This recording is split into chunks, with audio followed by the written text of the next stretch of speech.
Welcome to our launch of Cultivate Trust in a Fragile AI World webinar series.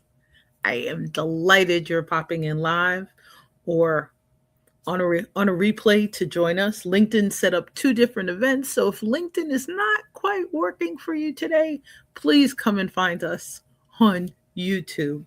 And let's give you a little bit of time to let you know where we are on YouTube. If you haven't had a chance yet, please subscribe to my Be Visible with Mel page on YouTube. And we'll look forward to seeing you there, regardless of which platform makes you most comfortable. Love to welcome back the talented and amazing Bob Woods. And Bob, I love this title you've got next to you. Let's as part of our greeting, come on, keep helping us expand our vocabulary. I'm a words with friends and a Scrabble girl, and I love learning new words. Yeah, so raconteur, because when I logged in before, there was a word there, conversationalist, which is cool, and there's nothing wrong with that. But I always like the word raconteur better, just because it sounds French. It probably is. Yeah, it is borrowed from French. So anything that's French sounds cool in my book. And specifically, and I've got the definition on the other screen right here, so I'm just going to read from it. A raconteur is a highly skilled, entertaining storyteller. They are adept at taking everyday occurrences or past adventures and transforming them into captivating, amusing, and lively anecdotes that hold the listener's attention. So for me, that's more of a goal than actually calling myself that, because I think everyone could always do better, no matter how good you are at something. So, I'm skilled. I'm working towards highly skilled, and you can take that throughout the rest of the definition there. That is amazing. And thanks for sharing that with us. I will visit mom tomorrow and I will try to use this word and let's see. Don't I know better than to test her vocabulary from the Latin origins, but thank you so much Work for it into joining us. conversation. Yes, exactly. Definitely. And welcome back. And we're hoping that our amazing sponsor, Carla Sellers of Virtual Link HQ Suite, pops in and joins us later. May have some internet connectivity issues today, and just want to thank you for popping in. And for those of you who haven't had a chance yet to meet us, to connect, and here is amazing Carla. Carla, you are right on time. How are you, beautiful? I'm doing good. Can you hear me? Yes, we can definitely hear you. Hi, Bob. Hi, Carla. How are you? I'm doing well. How you doing? I am doing well, as they say. Thank you.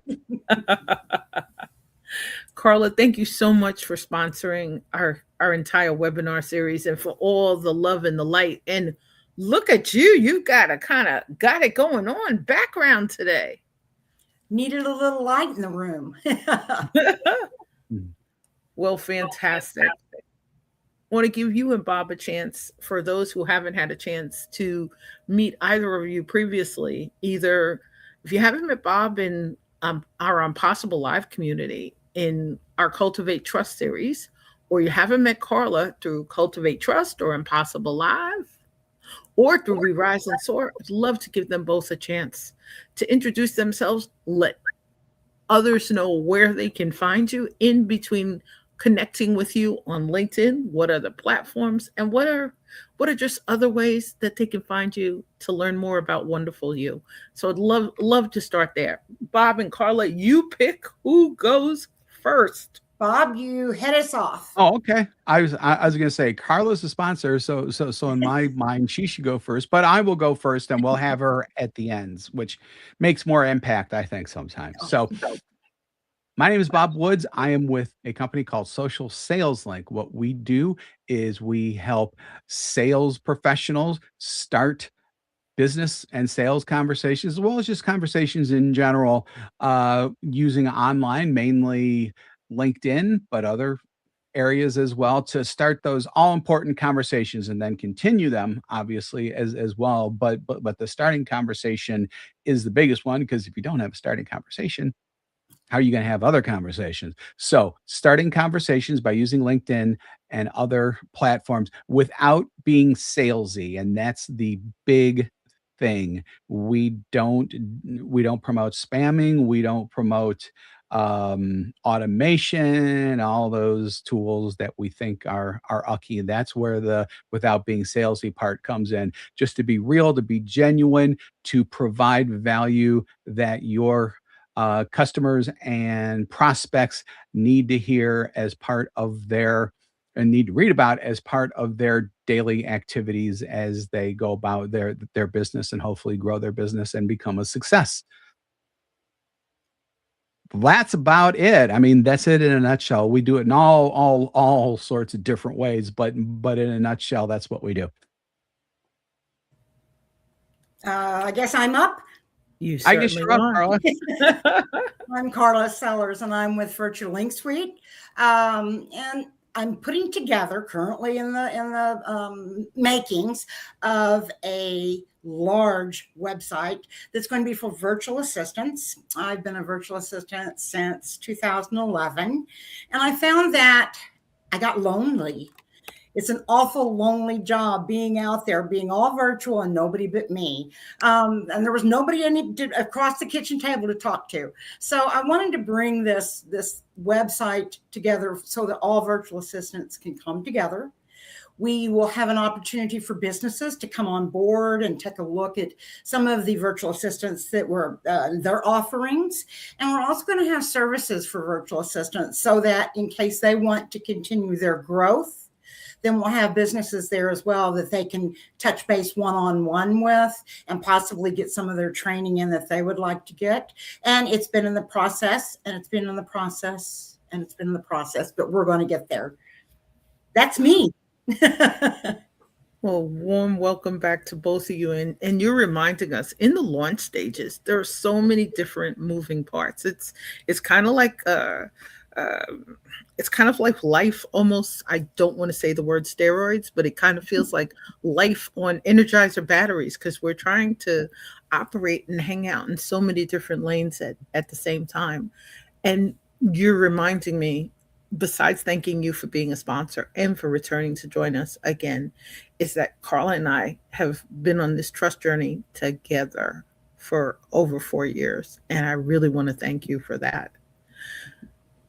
One of the things that I love about being a member of Social Sales Link and their fabulous community was about almost a year ago. Bryn Tillman of Social Sales Link says, Mel, where are your clients coming from? I said, they're, they're, they're coming in to talk about fears.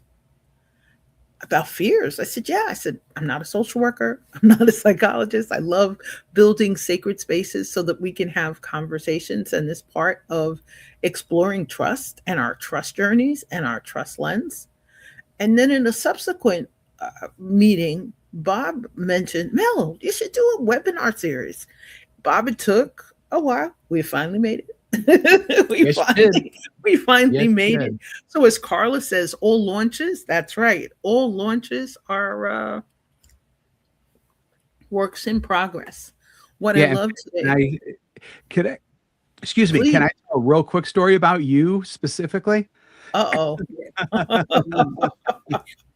So a while ago on LinkedIn, a couple of years ago, they gave people members the capability of putting up like a really short video on their profiles that you could. It was like 10 seconds or something like that. I think it was really short, but but you could tell just a little bit about yourself and who you are and what you do and everything else. I don't know if you remember this, Mel. You're not. This isn't registering. I can tell, but you No, will it's afterwards. definitely registering. I remember being in a winter scarf, wishing that I could have a winter hat on as I was Oh, recording it. yeah. Yeah.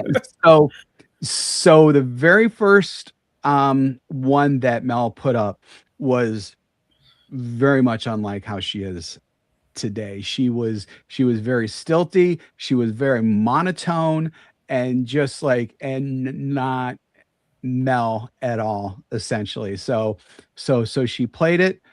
I don't remember if it was just for me or if it was in class. And the very first thing I said was Mel.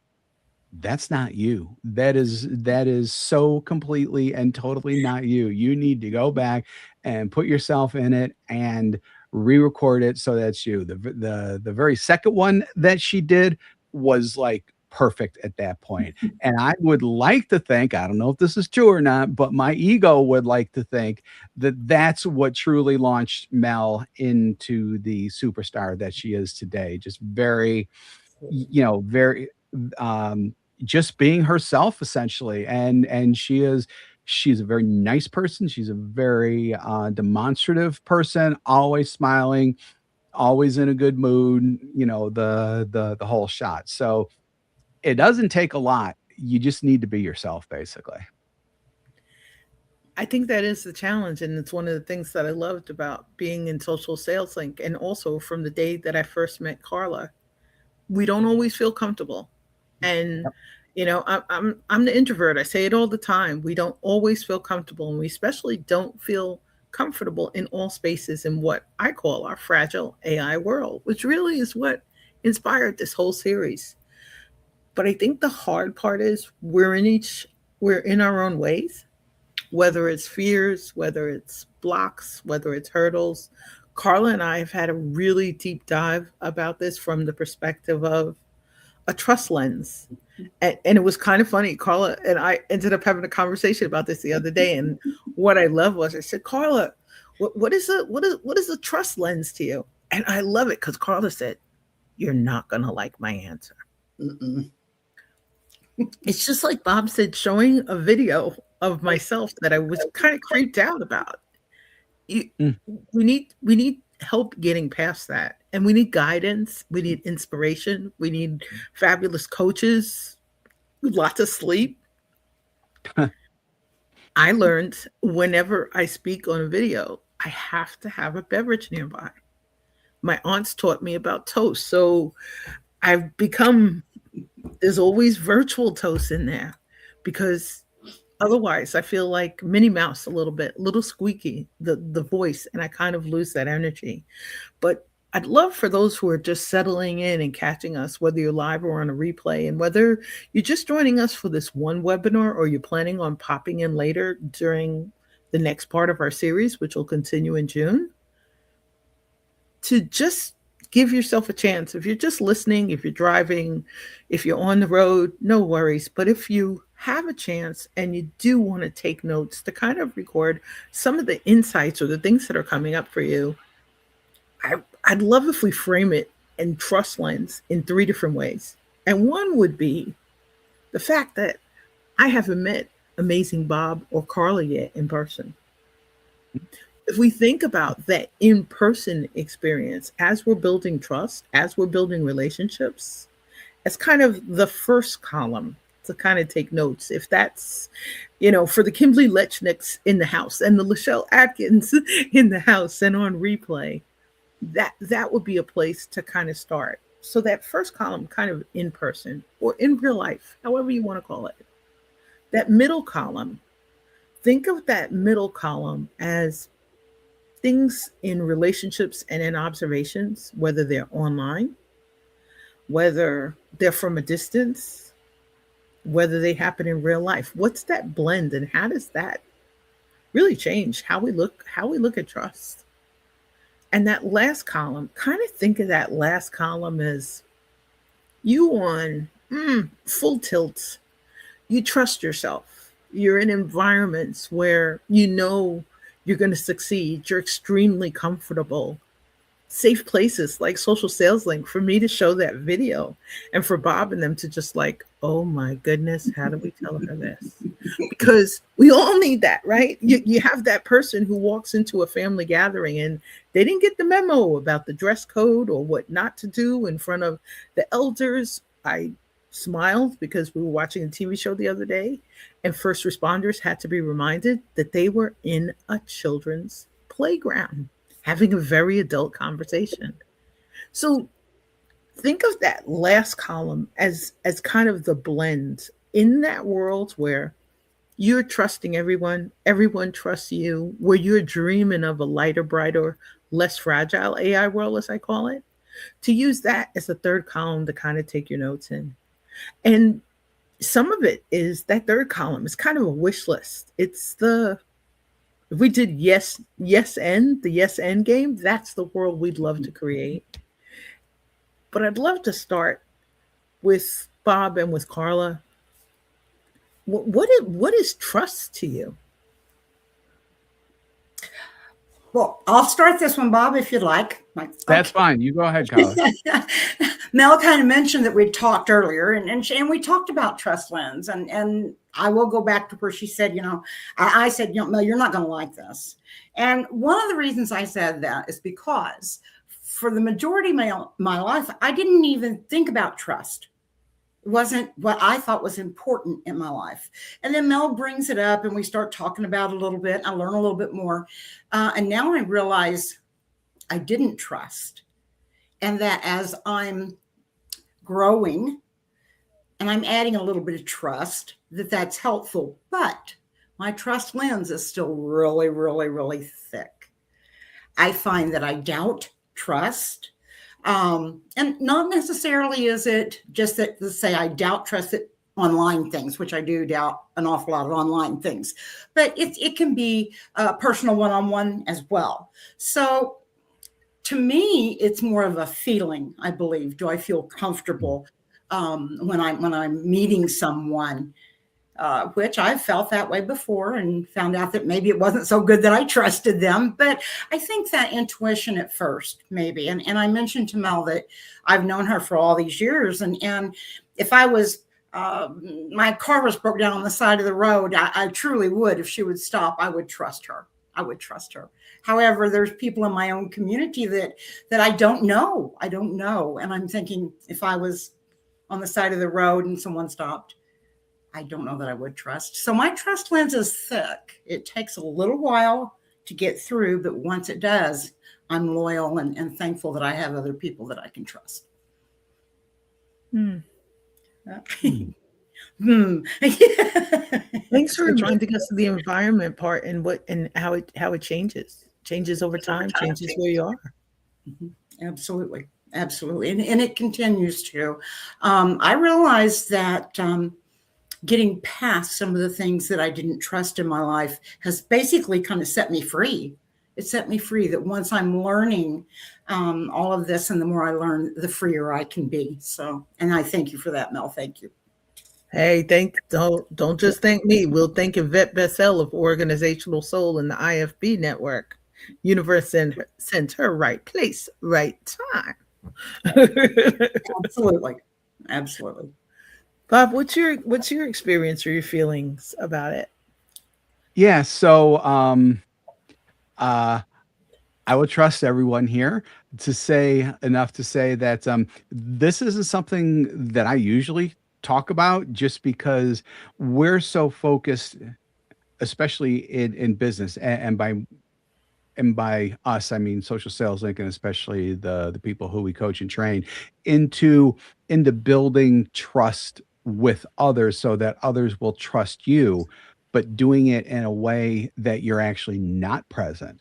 So in other words, through content, through commenting and things like that, always with the goal of starting sales conversations, stuff like that. But I'm going to take that part out just for a minute here because it sounds a little salesy. I'm really not trying to be salesy at this point, but I mean, just to me, the whole process of, and it's not really process, it's kind of organic, but at the same time, you're using certain things, especially content, to really build a trust-based relationship with people before you hopefully even talk to them. And you're just doing that just by hopefully by being genuine, by listening and making sure that the things that you're talking about are things that and by talking I mean content specifically at this point, but that you're talking about the things that will help them and not about the things that you want to talk about.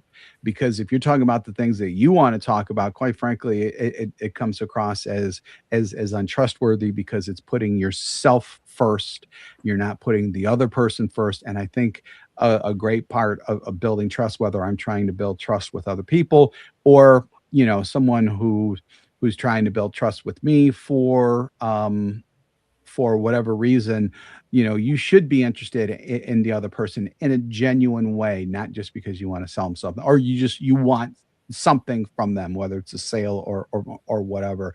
It has to be genuine, and hopefully, just by you being genuine, by asking thoughtful questions that are either value based and trying to help them, or just regular conversation stuff. It just those are the types of things that build trust. And I've just like Carla has says, I've been burned in the past by people who I thought I've trusted. And sometimes you have to kind of just grin and bear it a little bit. You can't really withdraw from society. Well, I mean, you can, and unfortunately, people do that more and more nowadays. And I think that's a bad and a negative thing. But you really should at least invite the opportunity for trust. I think is probably a good way to put it. So that uh, kind of lost my train of thought here. You really want most people want to trust other people, but that trust lens, as Carla says, starts out kind of thick. And hopefully as you're whittling as you're whittling away in terms of trusting other people, you're really building a relationship at the same time, because relationships should be built on trust, even business relationships.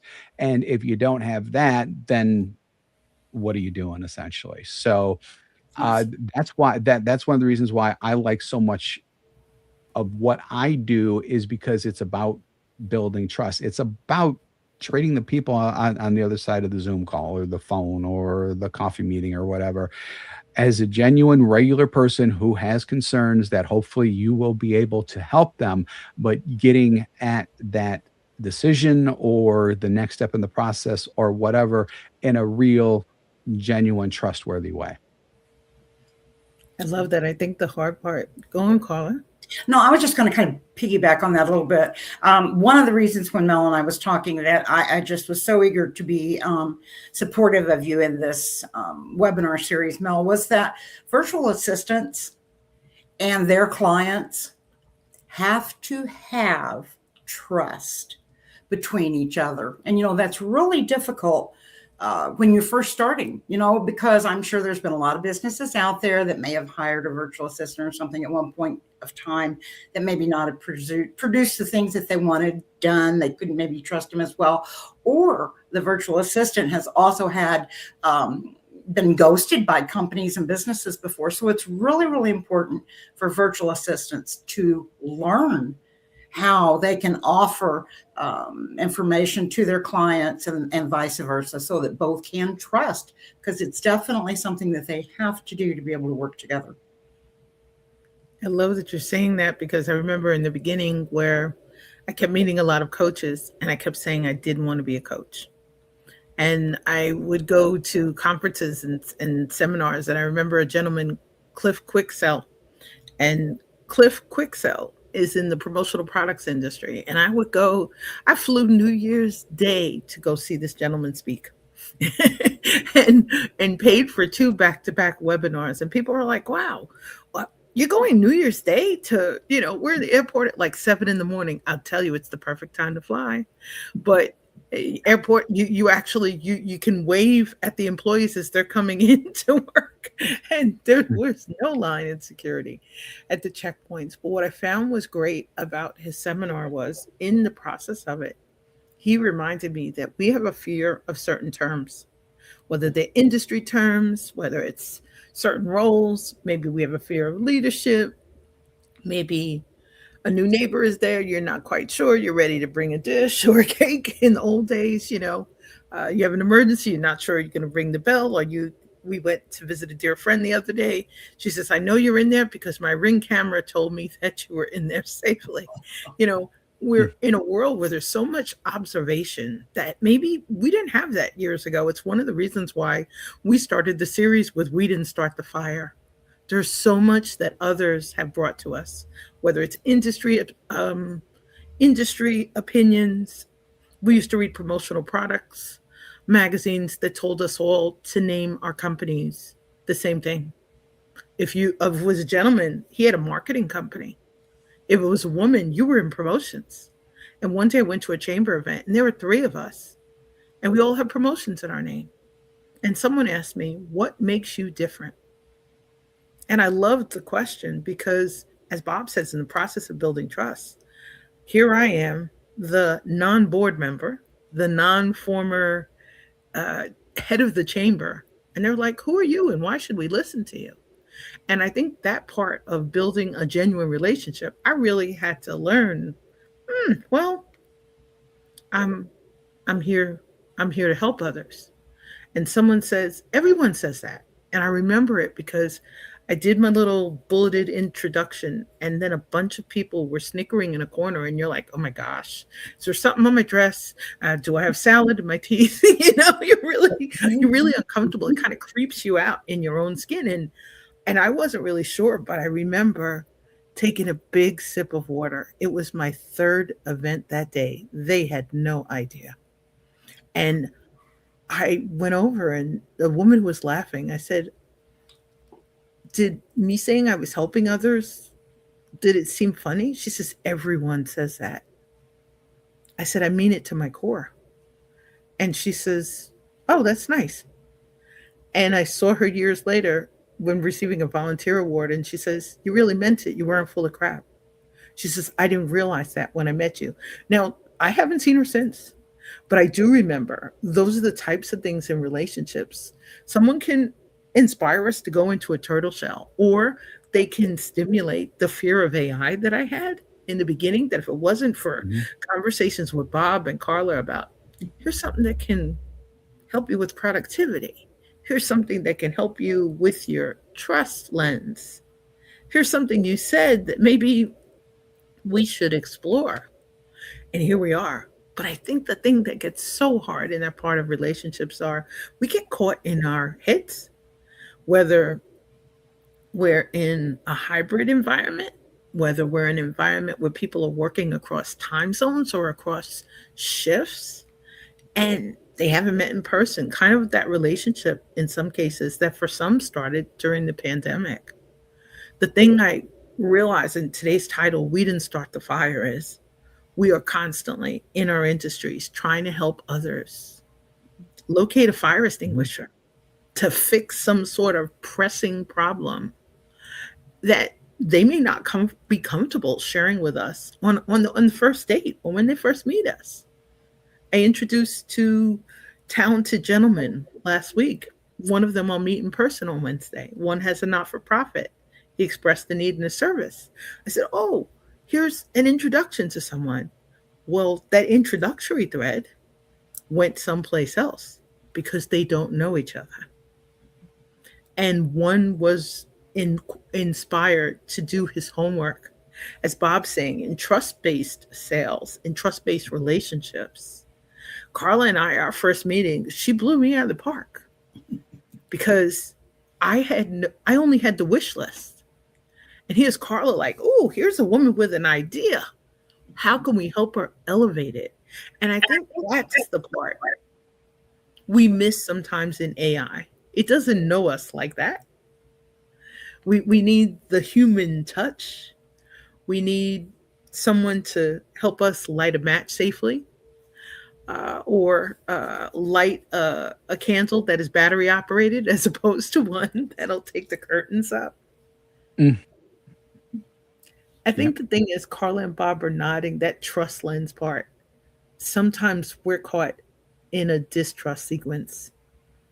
Could have been something that happened before we started our car, something we heard on the radio, something we saw, someone who cut you off at the intersection as you're about to make a turn, or a person who tapped Mhm. us a mile before the GW bridge. But I think, and we didn't start the fire, we somehow still underneath it have a communication responsibility.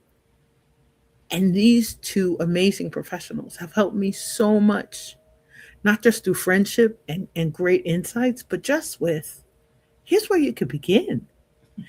And I have to thank you for that.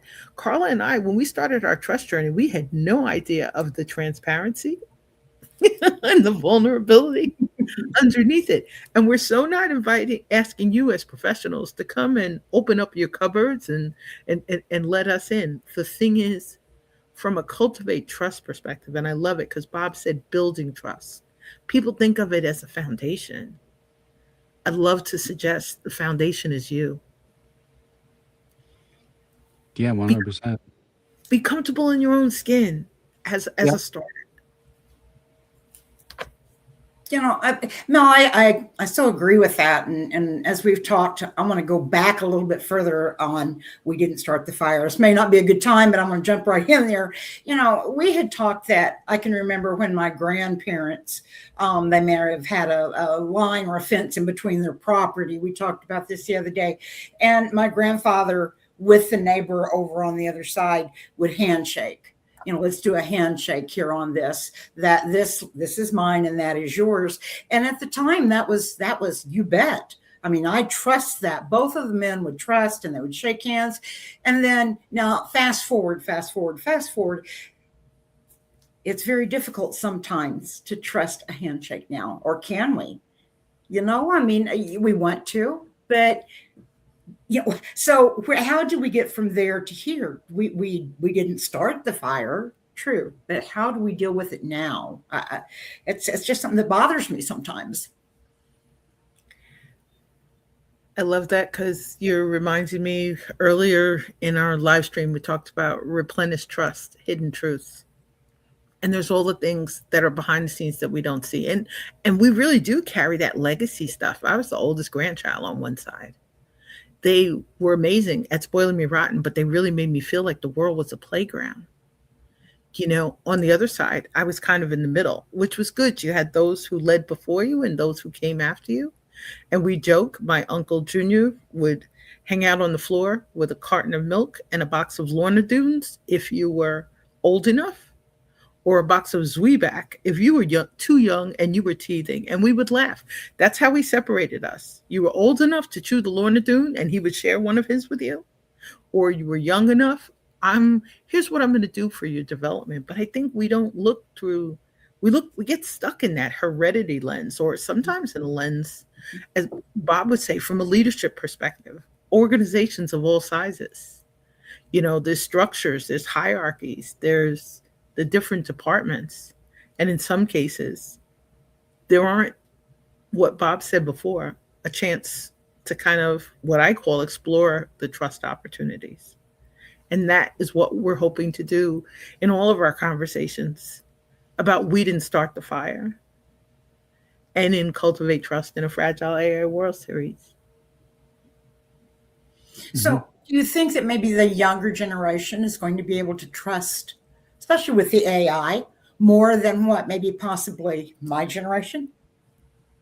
This is a Bob question. Look at it, Bob. Yeah, so I think that when it comes to trusting AI, and I'm literally I have a LinkedIn newsletter going out tomorrow having to do with AI, and it's more about the there's a lot of AI hatred going on out there right now. I mean, a lot of people have done a complete 180 on it. In fact, I was inspired partially by this and partially by there's an Axios article that was published. It shows, like, polling that shows rising concern, and I'm reading right now, over how quickly AI is being pushed into daily life, because it's happening faster than, I mean, all three of us probably remember it took a while for the internet to become a part of daily life. I mean, it took, I don't even know, like a decade or something like that. Nowadays, I mean, the way AI is coming at us, it's like it's like the fastest bullet train in the world, just coming right at us, and there's nothing that we can do about it. I think that that's scary for people. So and I don't know if it's as scary for younger people, because I'm most certainly not a younger person, but at the same time, I think that for those who are having kind of trust issues in terms of the actual use of it, and maybe just in terms of just thinking about it in general too, that part I'm not so sure about. I think the one thing that you always have to remember is that AI is a tool. That's it. Now, is it an extremely, extraordinarily, we're not really sure where things are going to go type of tool? Yeah, that's all true. But it's still a tool. If you used Photoshop once upon a time, is that, I mean, is that's kinda sorta AI in that you're using now software to manipulate images in ways that you either just couldn't do before, or it took a lot of work in the dark room to actually do what you wanted it to do, and now you could just scan in a photo or take it in digitally from a digital camera and manipulate it and do all that stuff to it. I mean, there was a time when you looked at a photo and you're like, "Oh, yeah, that looks shop to me." I mean, that's a phrase that we haven't used in a couple of years now, because nowadays it's like, "Oh, yeah, that photo looks like AI to me." And, the same could be said for, like, CAD software in design. That's a tool, but it helps out in ways that we couldn't do before. It's the same thing with, like, video and audio editing. Once upon a time, it was strips of magnetic tape for audio, or, or film for, for movies and things like that, that you physically had to split, or you had to, like, bring, you just it's mind-blowing what you have to do. Now it's all done on computer. In my mind, once people start thinking of AI through that lens, to borrow a phrase, more than than than it being this, all-encompassing kind of, oh my God, it's coming after our gerbs type of thing. I think that people will start getting more comfortable with it. And as people start to really learn how to use it more, and it becomes more of a tool that's used in everyday life, I think that the trust will start to build. But I think one of the problems with AI is that it's just coming at us so fast. And even those of us who are in the business, we're having trouble keeping up with how quickly AI is changing. I can't tell you how many AI newsletters I get. Almost every single one has a different aspect of AI that's brand new. I mean, you almost need AI to keep up with AI, basically. I love what you're saying because you reminded me of a gem that Stan Robinson said recently.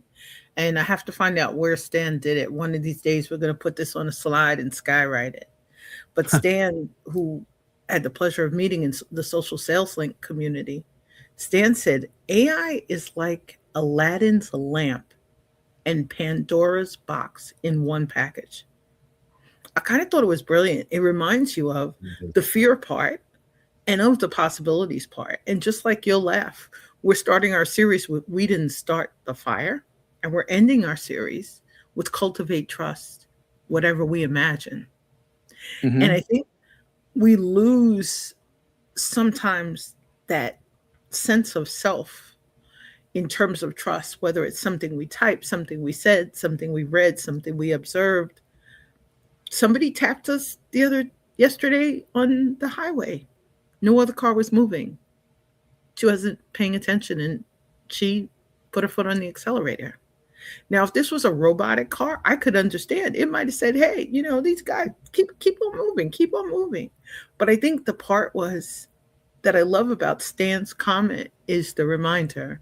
Pandora's box sometimes has our fear, whether they're skeletons from legacy stuff, organizational stuff, personal stuff through our trust lens that we don't necessarily share out in public. I think the thing that I love about the song, Billy Joel's song, We Didn't Start the Fire, was that he reminded us we didn't light it, but we tried to fight it. And I think that's what's happening now from some of a certain generation with AI. I loved reading an article earlier about an investment in plumbers, in electricians, in carpenters, in some of the hands-on trades because they're trades in which AI, you always need a human person there.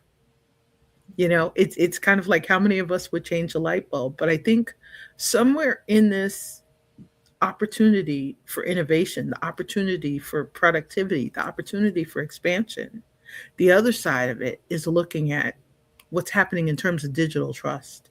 When we see something that kind of creates a fear, we could, in the old days, have a conversation about it, or the adults wouldn't necessarily have it in front of us.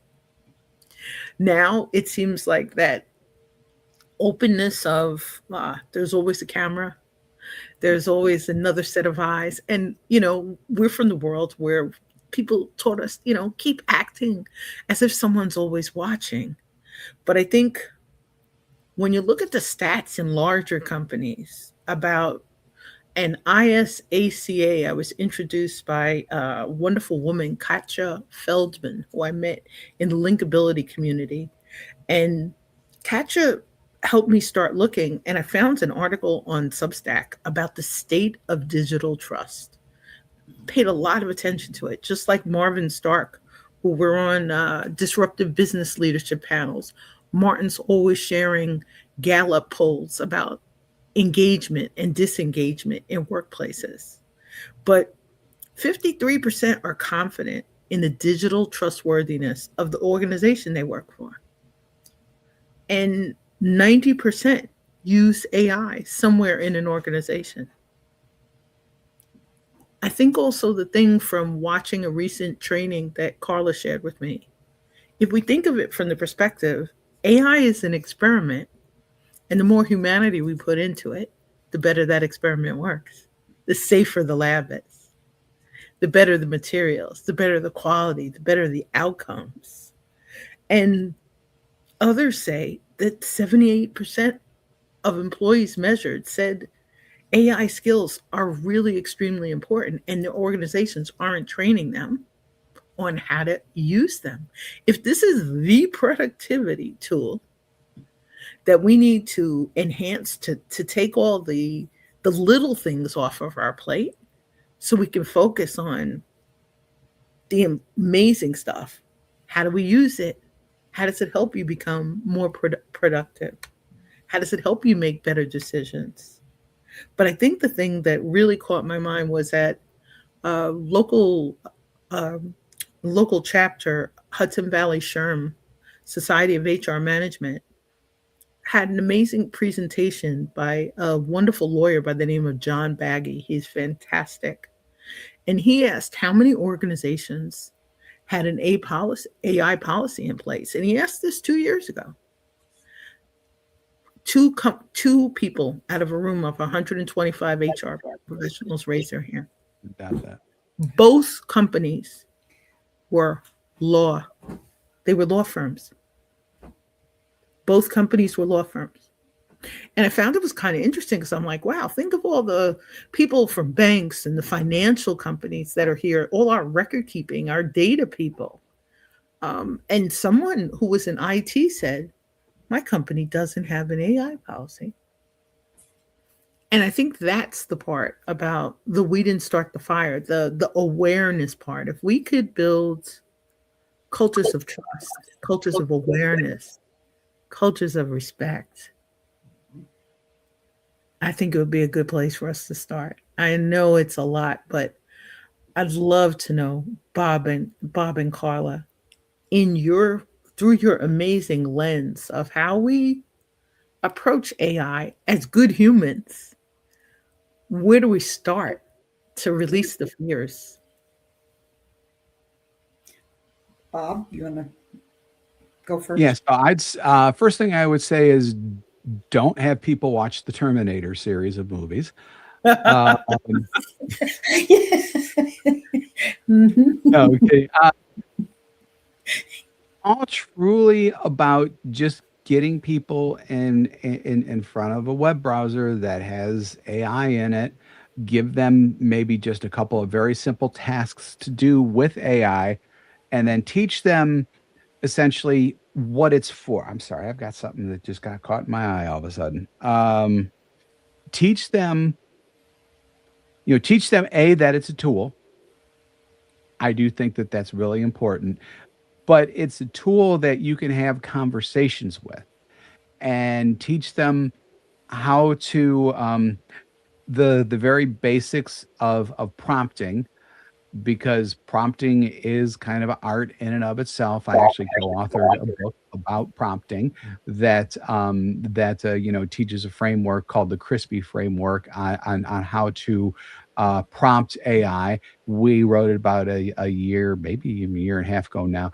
The tenants are still there, but it definitely gives you a framework to think about in terms of what does the AI need to know to get my job to get the job done, and then understanding that most of the time it's not going to be what's called in the business a one shot prompt. So in other words, you're rarely going to be able to put in just one prompt and get exactly what you want out of it. You're going to need to have a conversation with AI to get exactly what you want out of it, or at least get up to like 80 to 90% of what you want out of it. And that's especially true when it comes to like writing copy for like a LinkedIn post or an email or something like that.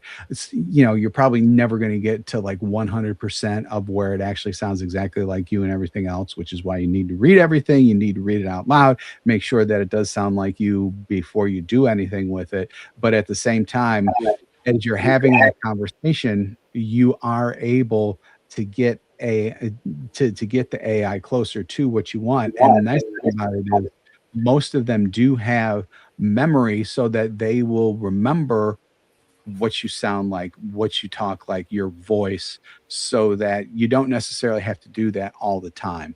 And so a lot of it, I think, just comes with getting more comfortable with using AI because, like I said, it's just another tool. We all had to, or for the people who are photographers or who manipulate images or whatever. Once upon a time, we had to get familiar with those products too. Same type of thing, except AI. Uh, Mel, I think I'm going to take a different little take on it. Yeah, I want no, absolutely. to touch on emotion. Hmm. It has yet to be able to feel or put out what I'm thinking is emotion. Right. So if you get a card from your spouse or your honey or your loved one, and it has got the emotion in it, I apologize and I didn't mean to stay out late, and take the trash out. If there's a lot of emotion wrote in that letter or that card, you can pretty well think that AI did not write it like that. Now they may have get a little bump, and then someone else put the emotion into it.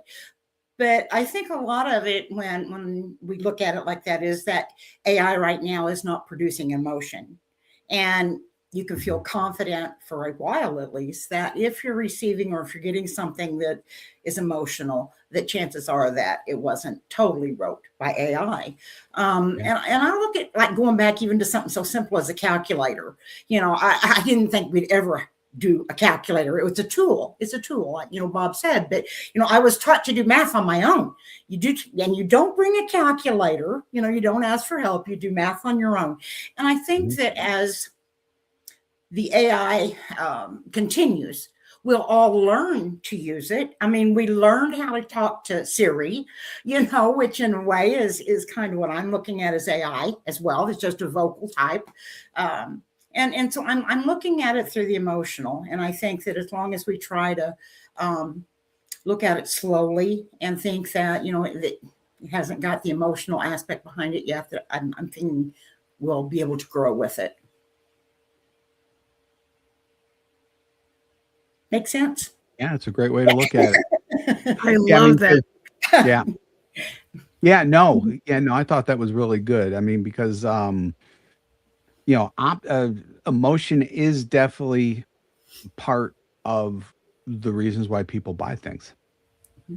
And even the largest organization buying a extraordinarily complex software system, CRM, whatever you want to say, there is emotion involved in that too. And you can tell the AI about the emotions, Mhm. but the AI isn't going to necessarily tap into the emotions. And I think that's key. And we're not there yet. I don't know if we're ever going to be there. I mean, is AI ever going to have emotions? I literally have no idea. I'm a user of AI. I really don't program AI, so I'm not sure about that. And heck, a lot of the people. One of the things about AI is that a lot of times you'll ask someone who is in AI who does that type of thing, "Oh, why did the AI do that?" And they'll just go, "I have no idea." Right. That's right. Which is kind of scary, but at the same time, as long as they have those guardrails in there, which they say that they have, I don't think that we're in danger of the AI taking taking over and doing a Terminator thing anytime soon. That being said, I always say please and thank you so that the AI does know that I'm one of the nice people. So I hopefully do that that comes. too. Yeah. I See, do that I too. absolutely love that because you're reminding us the need to test it regularly or review Yes, it without a regularly doubt.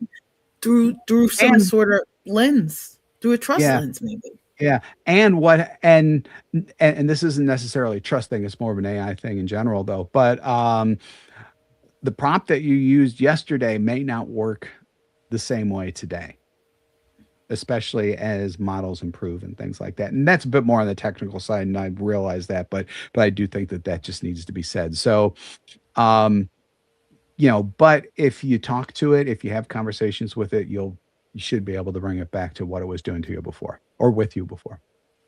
I love that because you're taking me way back. See, I was a DOS girl, disk operating system. Oh yeah.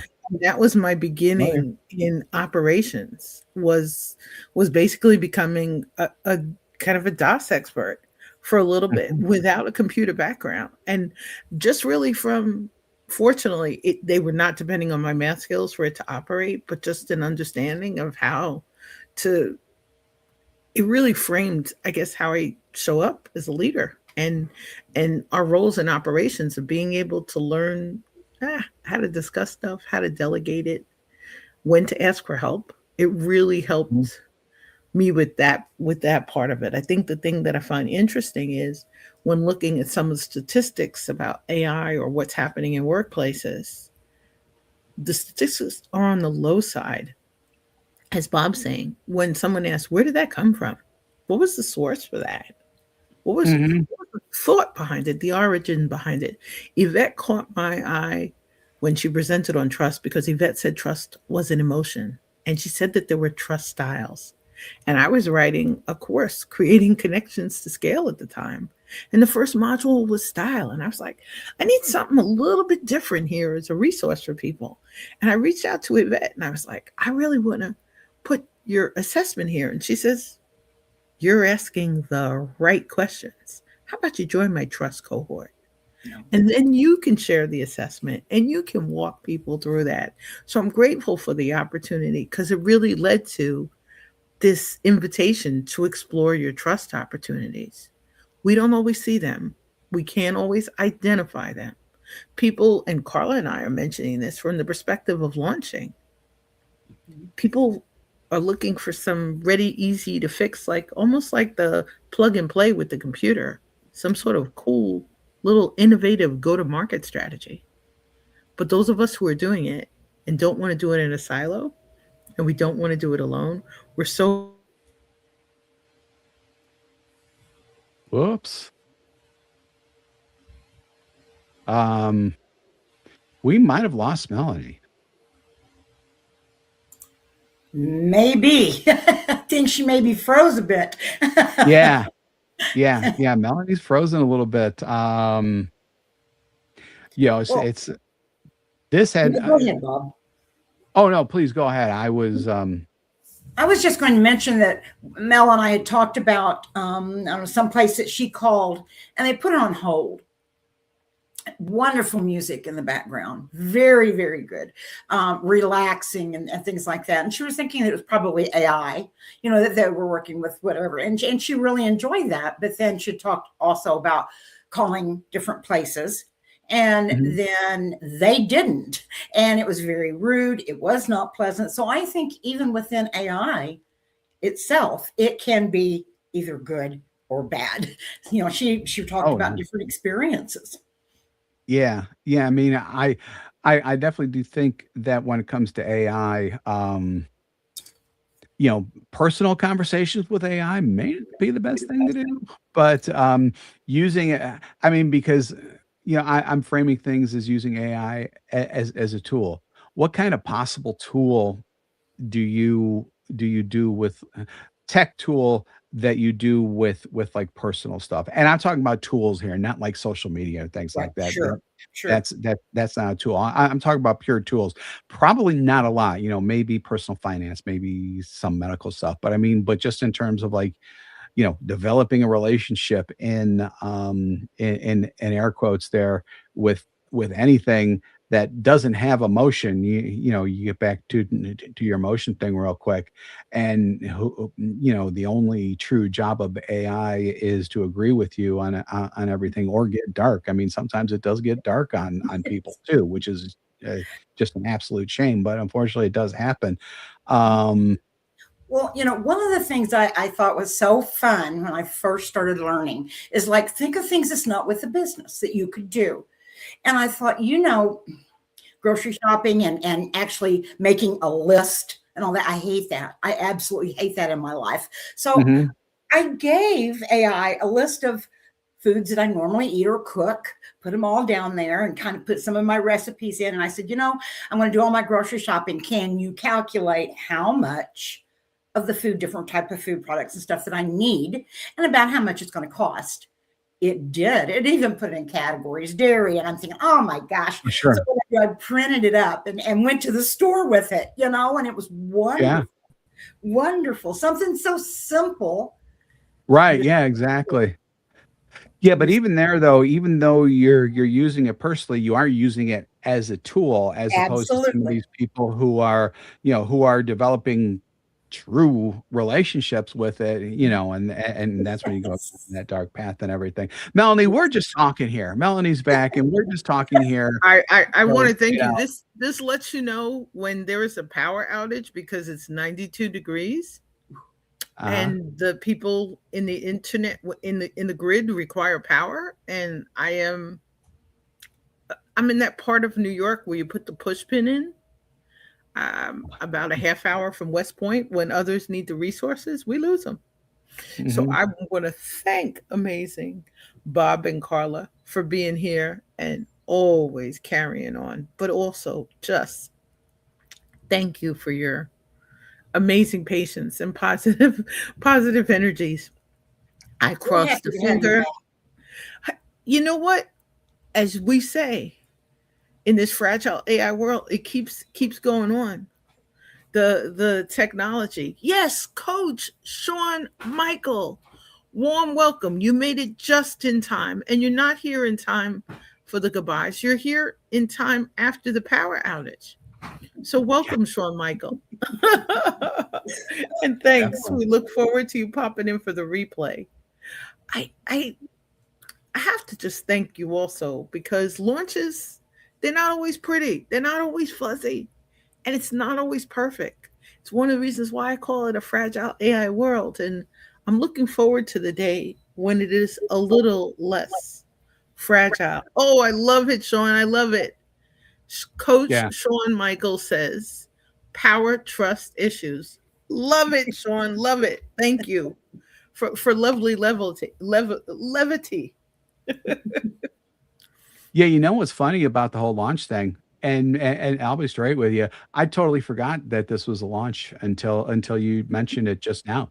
I mean, this has been going along perfectly. There's, except for the power thing, which you had no control over. This has been just absolutely perfect. I have to thank you for that. It's perfect because you reminded me from that day of the first, and Sean's reminding us he lives in the third world. So power reliability is questionable. And Yep. Sean, we've got a 92-degree day. Let us know what it is in Guatemala. Let us know. Yeah. Yeah, and But also 92 degrees Fahrenheit, not Celsius, because they use mm-hmm, mm-hmm. it would be a lot more down there. I Sean's was also kind of reminding us. Yes, Carla, go on. I was just going to say I was kind of worried it was me that froze because we're in the middle of a thunderstorm, so it could have Yeah. happened. You never know. I hate to tell you, if there's a Billy Preston song, "Will It Go Around in Circles," that people think I'm too young to know. Mhm. Will it go around in circles? That is the warning on my side that the circle is changing. And that's what was happening on LinkedIn today. It was another one of the reasons why I added YouTube to the stream, because we are, just like we keep talking about AI policies, we need alternative tech policies. Sean says it's only 82 degrees Fahrenheit in Guatemala. We are coming to visit.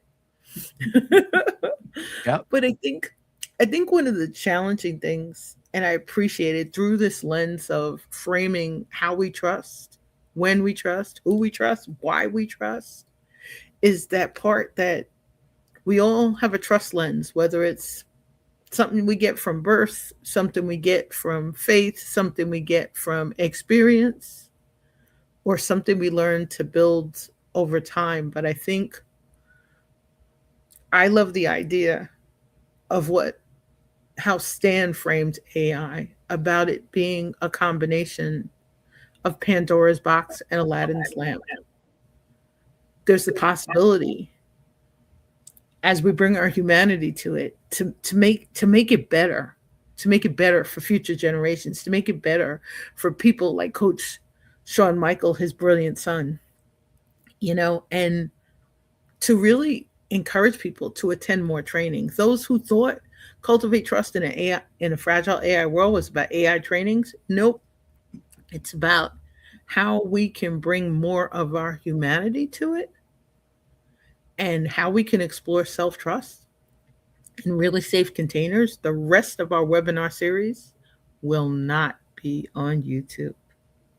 It'll be in house, and it'll be in house in a sense of creating a really sacred trust container so we can have these high quality conversations. Like amazing Bob and Carla are here just sharing fabulous gems. If you're on LinkedIn, you'll see my LinkedIn carousel banner, which lets you know a little bit more about our series. But I'd love to just thank these two amazing, talented professionals for helping me light up a Cultivate Trust series. Carla helped me kick it off last year with Girl on Fire, and Bob helped kick it on Impossible Live with Through the Fire. So I think the part about it is, underneath this, hopefully, there's a lightness somewhere. There's an opportunity in our discussions about AI to lift each other up so that the fear isn't so gawky. It doesn't feel like it has us by the neck, like a tie you want to loosen, or a string of pearls that you're just like, I need to take this choker off. And I think that's the part that really caught me before launching this webinar series. It can feel like some of the nonverbal cues, and we're concerned we miss them because of awareness, or because of cultures, or because we're missing a cue.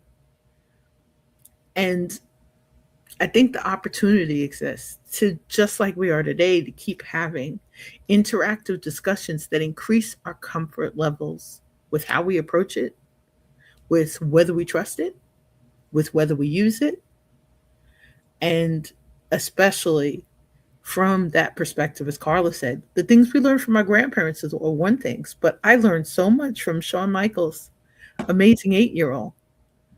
And I'm looking forward to the world that they help create using some of these amazing AI tools. They'll make it better. They'll humanize it if we help them learn how to really bring their genuine selves to it. Yep. It's true. I love Yeah. it. Bob and Carla are kind of nodding. I feel like I just got parental approval in the most lovely way. I want to thank you for that. From my two AI Jedi masters, as Jay Trivedi would say. And I think you're reminding us the invitation is to continue the conversation, that this link on the bottom is an opportunity for you to explore your trust opportunities. And as you're doing so, I'd encourage you reach out to Bob Woods of Social Sales Link. He's brilliant. Pop Thank you. into one of the bring a guest to group coaching days, which should be popping up shortly. I Yeah. think it's third Thursday, right? Yeah, third Thursday, it's Be Our Guest. It's at socials. If you go to socialsaleslink.com/events, all of our events are listed there, including the Be Our Guest ones. It's a great way also to pop into amazing group coaching and enjoy Bob's gems on a regular basis. And beautiful Carla, Virtual Link Suite HQ, you're trying to create a world. It's a So world. Mhm. virtual experts don't feel so isolated. Absolutely. Yep, It'll that's get excellent. there. It'll get there. It just takes a while. It And does I take a just while. It's just yeah, Bob, I'm sorry. Oh, no, it's okay. Keep going. I was laughing just like when you get kicked out of your own live stream, you can come back with a shorter I'm back as just Mel. It's the reminder. Keep changing the seat, keep changing the lens, keep changing the look. And as Bob's saying, it's not a trust lens thing all the time. It's a tech lens. It's a visibility lens. It's a Mhm. sensitivity lens. It's an awareness lens. It's a style lens. And these two wonderful humans have truly helped me remove most of my fear of AI so that I now know when I'm ready to try it, I phone a friend. Because as Bob would say, I will never write a crispy prompt. I will use social sales links crispy prompts Yeah. How much fear has been taken out, would you say, percentage-wise? I'm just curious. for myself, Yeah, for yourself. for myself, because of you and Carla, Mhm. I'd have to say 60%. And Okay. I'd have to say the other 10% is from Rick Shearer of Network Fusion, who is kind of my go to tech guru. He was my prescore mentor. You know, back in the days when you're ready to start a business, I sat in a loft with Rick, talking with Rick, and he kind of, was very patient with a girl from the Bronx who really didn't trust the internet stuff and the questions. And I think also it had to be lifted. And that's the part that is challenged. You can't lift a fear alone. You can't erase a fear alone. Just like Mel says, you can't build trust. Can't build trust because trust to me, trying to build trust when someone's had trauma or some experiences where they don't trust the people around them, it's like playing Jenga. You pull out one stick at a time. you know, Yeah. or you make the house of cards or the house of dominoes. And it's really one stick at a time, one layer at a time. It took me an awful time. And Sean says don't hate him because he's working on an offering called the AI Identity Experience. Sean, I would never hate you. We were looking forward to you. Okay, so the 60% of the is lifted, the 10% is lifted. Sean's gonna work. Sean, I'll give you an opportunity. 5%. You're gonna lift 3%. Got And as Sean's reminding us today, he's joining us from YouTube because our preferred platform is not always have the reliability from a tech perspective. Just like today, no power, no internet. But Bob and Carla, thank you You're for very welcome. making it eye level and making it so we can hear it. Um, that fear of AI part, I was worried about the invasion of privacy, almost as if it was the uninvited family member having a seat at the table. And maybe that's part of the board member perspective of being on the board of Fearless Hudson Valley Inc. But you really did lift so much of it. And the two of you have no idea. You've been doing it in tandem. I've been in the social sales link community slightly longer than I've known Carla. But Carla, you're catching up. You're catching up. I mean, I just appreciate you bringing the thoughts and the ideas and the openness about the trust and the AI. I mean, it's something I think that we're going to have to work together to do.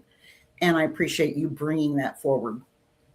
But you're reminding us we don't want to do it alone. We don't want to do it in a silo. And I think that's the thing. If we sit with the fear alone, it magnifies. It becomes something else. Right. That's not always healthy. And I appreciate it in this trust journey of having an interest in healthy boundaries like today. And Sean, you'll love this. We're going to have Q&A as a separate session from each webinar in the future. But Sean, if you had any questions you wanted to ask about AI, and I know it, Sean keeps it eye level in terms of his use of it. But I think the reminder, as Bob would say,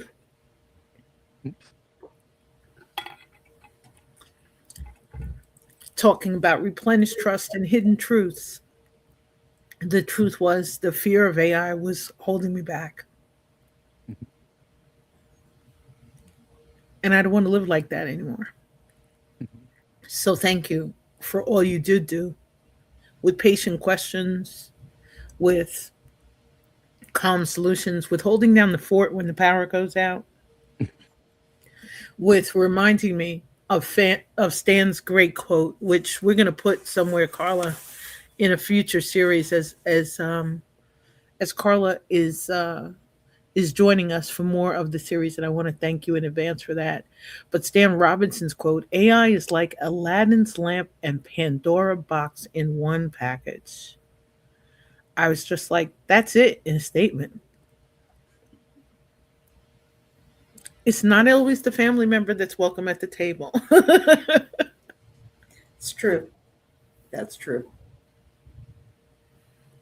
As we're leaving, I know I picked Billy Joel's song "We Didn't Start the Fire," and I want to thank you for helping me stop fighting against AI as if it could hang out behind a vault door. It is everywhere. It has been everywhere. And like Bob says, don't watch the Terminator movie.